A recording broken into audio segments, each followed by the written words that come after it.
Hello, welcome into ClearPath Retirement Radio. I am your host, Stewart Smith, with Mitch Davies here. Good morning, guys. And we've got a great show today. Have you ever sat up in bed at night and thought to yourself, what happens to me if I have a healthcare event and all of a sudden I need skilled nursing care in a facility? And knowing and understanding the cost of what that entails today. And does that worry you? Do you worry, how am I going to afford this? And if I can afford this, what happens next? Stewart, in today's environment with the cost of healthcare, cost of everything, but cost of healthcare even more so, this might be the most common question we hear. It must be the most common thing. People sit across the conference room table and they say, we talk about it all the time, but we don't really know what to do, what options there are. Everything seems so expensive. They've been through it maybe with a family history. It's a lot. It is. And we're going to talk about that today and some options that we see that are very viable options for folks nowadays, and how those have differed from products of the past. And we're going to kind of talk through that, but I can tell you that this is one of the major concerns and one of the things that can really throw a monkey wrench in your retirement plans if you aren't thinking ahead and planning for this type of event. And I can tell you that the chances of either you or your spouse needing care at some point in your life are pretty high, statistically speaking. One or both are going to need it eventually. And I can tell you that personally, my father at age 70, I had a power of attorney for him. We were talking through it, and he was getting to the point where he wasn't making the best decisions anymore. And at age 70, we sat at a table and I said, Dad, I think you need to sign this power of attorney. I think it's time for you to do this. I think I need to be stepping in here and making the decisions for you. And he said, son, I trust you and I will sign this document for you, but you will never need this document. And it was only 8 months later that he had a massive stroke and ended up in a memory care unit for the last 6 years of his life.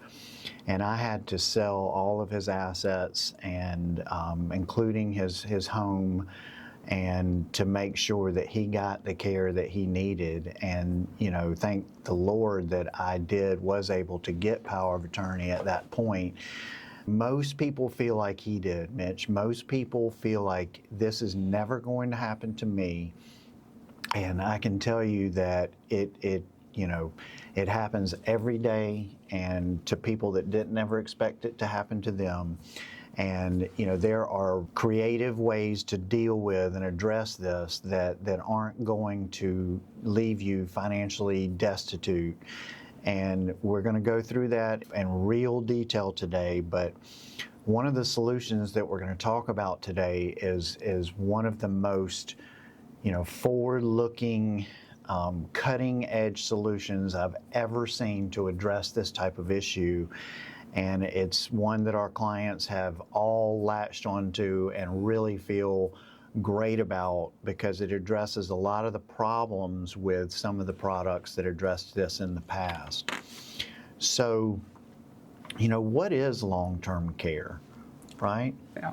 Long-term care can be so many things. It can be, home health care, where you're paying people to come into the house and help you with your daily activities. It can be adult daycare, where you drop someone off at a facility and they spend the day there with people that can help them and to have activities for them to do and that sort of thing. It can be assisted living, where you are in an assisted living facility where you can do most things by yourself, but you need just a little help here and there and someone to kind of keep an eye on you. And that is, a lot of people are in assisted living facilities. Or it can just be full out skilled nursing care, where you need, skilled nurses to be watching you and taking care of you around the clock. And that has different levels to it. So, there's your basic skilled nursing care, and then you have, specialized units that people can be in where it's, memory care type units where people are having real cognitive issues like my father had, where they can't remember to take their drugs, they can't remember to, how to get to the dining hall to eat, and they can't remember real basic things like that. So they really need that extra help. And I can tell you from personal experience that none of these solutions are cheap. No, they're certainly not. And I'm glad you mentioned that, Stewart. Now that we understand the different types of long-term care, if we look at just the raw numbers here in, the Americas, roughly 7 out of 10 Americans over the age of 65 will need some form of this, whether it's the assisted living, whether it's full-out skilled nursing care. 7 out of 10. And those numbers are staggering, and this is, either way you cut it, it's not cheap. Assisted living is going to be a little cheaper than full-out skilled nursing care, but either way, it costs a lot, and it's something that we have to plan for, because this increases on top of inflation. We have our ordinary inflation rate, which is running in the 2 to 3% range. Right now, a little bit over 3, and this increases another 3% over the past 20 years on top of inflation. So we're looking at an extremely compounding rate on healthcare, and with roughly 7 out of 10 people over the age of 65 needing it, it's something we have to plan for. It's something that's really concerning. Yeah. National averages right now run in the neighborhood of $60,000 to $70,000 a year for assisted living, and well over 6 figures, well over $100,000 a year for a private room in a nursing home. And home health care is not cheap either. Home health care, depending on how much you need it. Some people just need a few hours a day. Some people need it around the clock. And I can tell you, we had a client that needed it around the clock that passed away here recently, and it was in that, $12,000 a month range to do that, which is just a staggering amount of money when you think about it. And, a lot of people say, well, what if I can't afford that? What are the options and how does that work? And, honestly, let's have a real candid discussion here for a minute. If you can't afford it, basically what happens is whatever assets you do have, you will be forced to spend down, meaning you will just be forced to pay for this expensive care down to a certain threshold of assets. And those depend on whether you're married or whether you're single, but you will be forced to spend the money you do have until it gets down to a certain threshold, and then you will need to qualify for Medicaid going forward after that. And then once you qualify for Medicaid, then you will be, only choice for care will be a Medicaid-approved facility.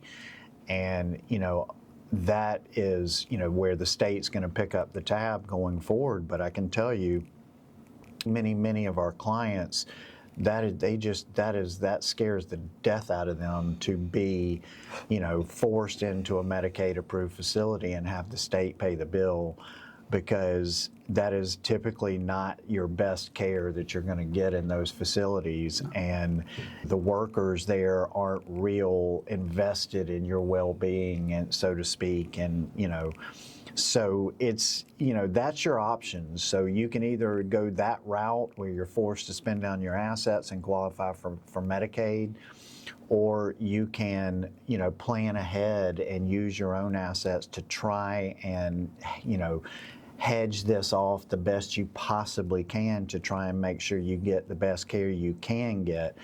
Because, the other option is that it lands directly on your family. And when we say that, we mean usually a spouse or a daughter or, a son. And, that can be physically, emotionally, and financially devastating to them. And I'm not sure that many people want to cause that kind of stress to their family members when the time comes and they do need that type of care. It can just, it can be really, really tough. I had a client who we were discussing, and I said, what is your plan? And she said, well, my daughter's built an in-law suite on the back of her house, And she's agreed that when the time comes, she's going to move me in there and she's going to quit work and take care of me. And I said, okay, well, you have a plan, so I feel pretty good about that. But, you know, what happened is when the time came, and it was shortly after that, within a year, they moved her into the in-law suite, and, you know, they were caring for her. The daughter was caring for her, had quit her job and was caring for her mother. And I pulled up to the office one day, and her daughter was in the parking lot waiting on me, and she was in tears. And I remember she looked at me and she said, "This is not at all what I thought it was going to be, and I would pay any amount of money to just be her daughter again," because she hadn't thought through all of the, you know, the details on toileting her and showering her, all of that. So it can be really, really tough on family members. So you really need to think that through if that's your plan, and you really need to understand all of the emotional things that are going to go into that type of care. So it's extremely important conversation to have. It's an extremely important thing to address, and we're just now getting into this, guys. When we come back from the break, we're going to take a deep dive and get real clear on what your options are. We'll be right back.